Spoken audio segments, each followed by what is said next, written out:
台南市国民外交协会自民国67年成立，到今年已经满45周年。为了促进外籍生对着台湾的认识，伫个前会长嘛是现任的公关主委陈清泉的任内，首次举办外国人爱讲故事的联谊活动。后来因为疫情的关系，停办一档。今年伫个新会长王定峰的支持下，再次来举办。因为现在疫情之后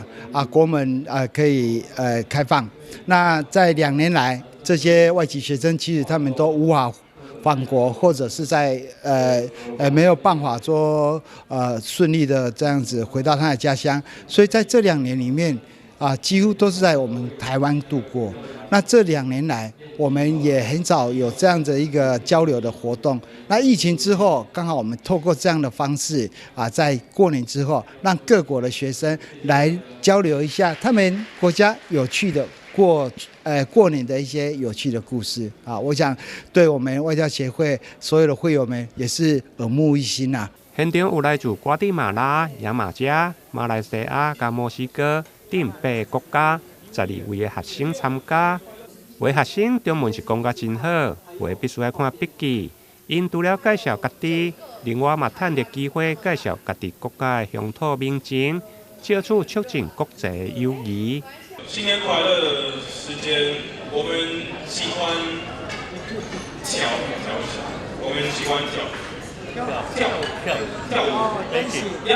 舞，跟吃很多饭，吃喝玩乐。对，所以我们在新年快乐会胖一点。我的国家瓜地马拉，我的国家在中美洲，加入在气候占主要地位。国民外交协会台南分会伫个成立1档以后，目前嘛有会员的第2代陆续加入，互外交协会成为一个大家庭。就亲像现场的主持邱医师，自细汉接触外交的事务，不但外语能力好，而且佫曾经得到台湾小姐以及国际青年大赛的肯定。台南新闻林根采访报道。